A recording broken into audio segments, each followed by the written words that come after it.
This first piece, we'll be taking this Relax wooden piece from Crafter's Square at the Dollar Tree and covering it in about a coat and a half of the chalk paint in mineral color from Waverly. All the pieces we have here will be using the same two paints, the Waverly Mineral and Waverly Elephant color chalk paints. After we do about a coat and a half on this piece, getting the sides, top, middle, bottom, all the crevices of the letters,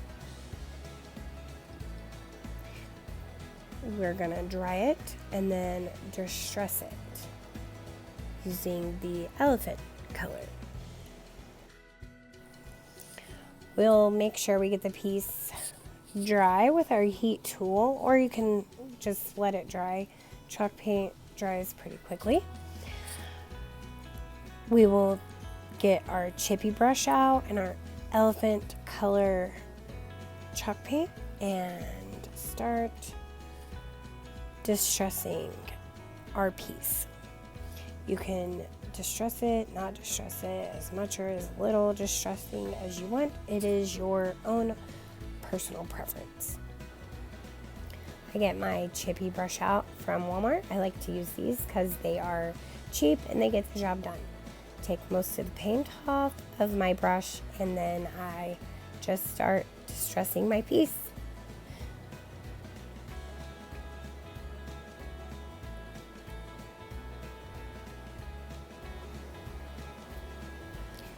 Now, when you're distressing, you want to move your hand in the same direction to reveal the wood grain, and so it doesn't look sloppy.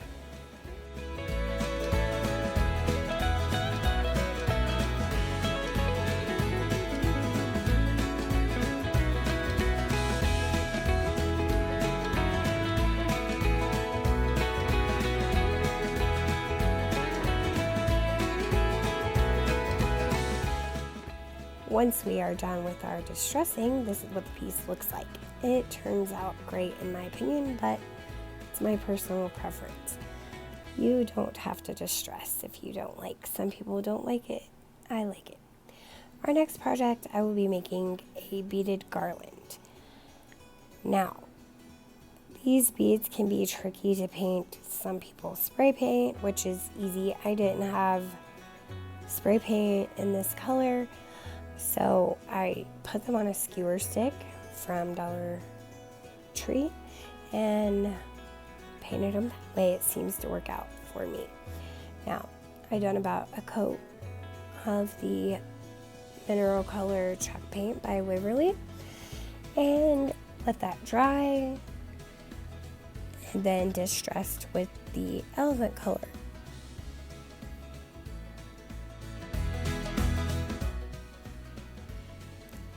I just take that same chippy brush that I had been using and same little bit of elephant color and just put some distressing on there. To me, it makes it look a little more high end, a little more finished, done, a little more rustic farmhouse.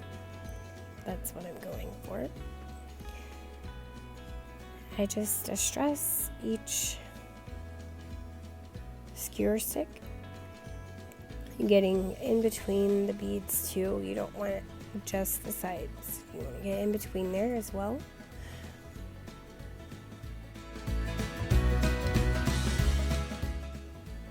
Once we are done distressing our beads, we'll get out this cross piece from the Dollar Tree.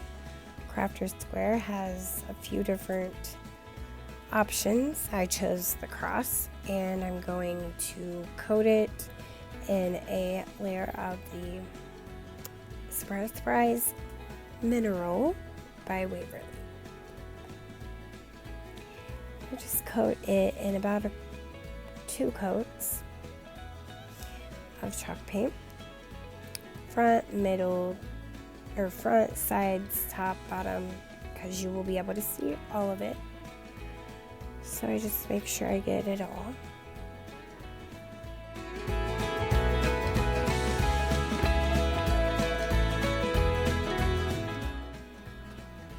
Then, for the sake of time, I'm going to go ahead and dry it with my heat tool.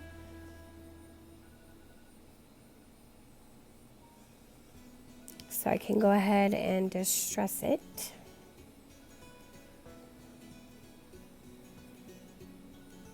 I just make sure everything's dry. I'm drying the beads, the cross.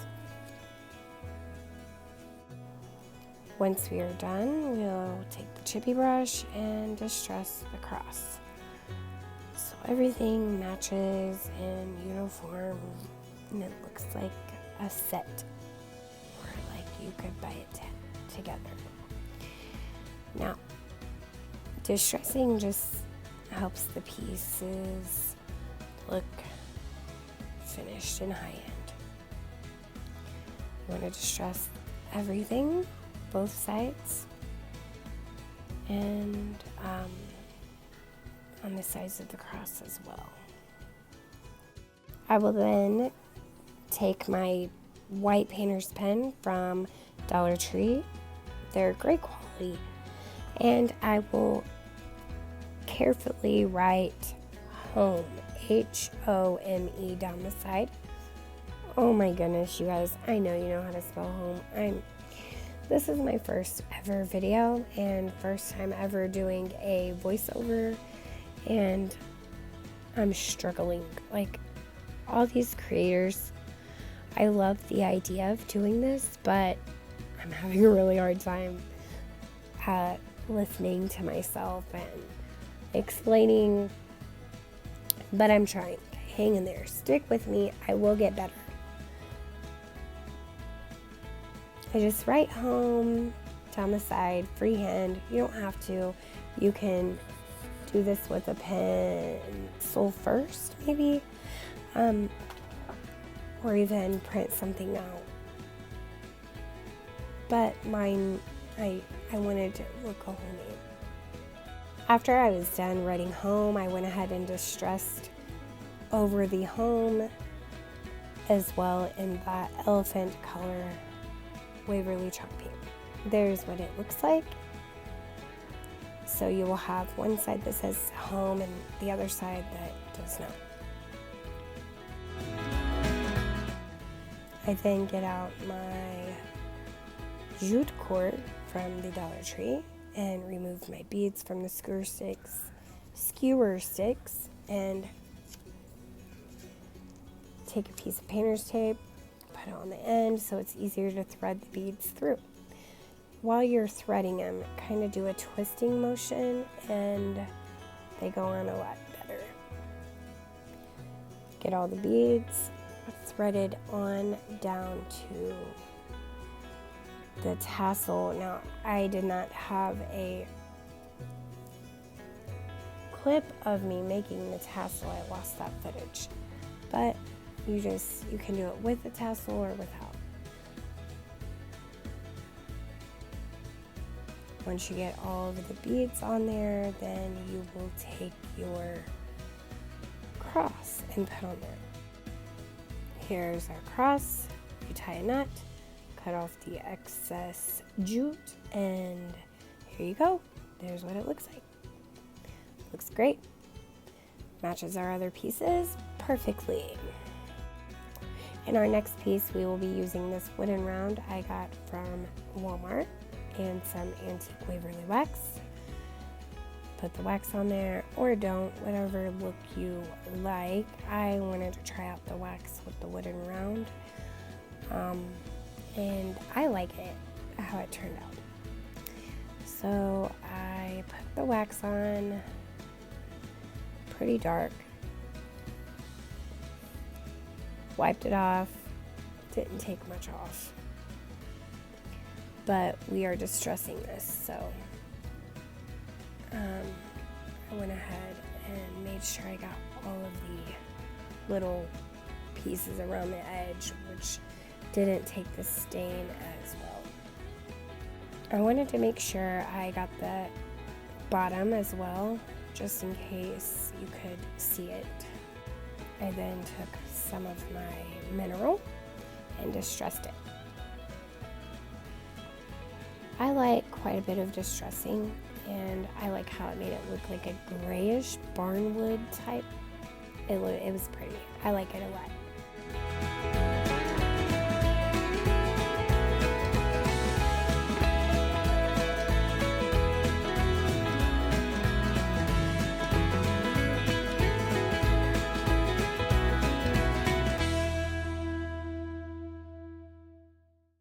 I then took some of the little blocks from Dollartree and hot glued them on the bottom, making sure they were placed level as possible. And this is now a little candle riser.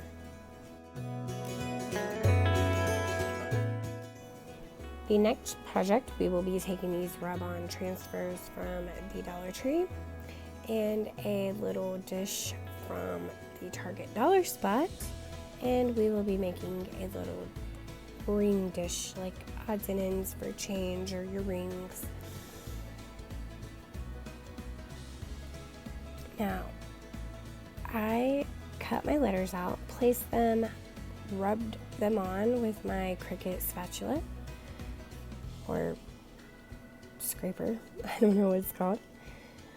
Then I used my tweezers to remove the little plastic pieces.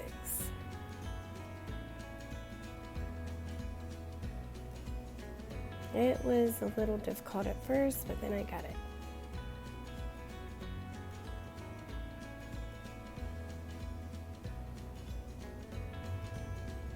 And there you go. It is just that easy. I loved the little flowers. Once I got the plastic off, I then took a foam brush and some polyurethane, water-based, and went ahead and gave it a nice coat evenly of that, so I wouldn't have a problem with things scratching off. And this is how it turned out. I loved it. So this is everything set up on the tray. It all looks great. You guys, this is my first ever craft video, so hit the thumbs up if I did a good job. Please don't forget to subscribe. I loved doing this. It was great. So please help support me in my dream of showing you guys inspiration. So thanks. Don't forget to subscribe. Bye.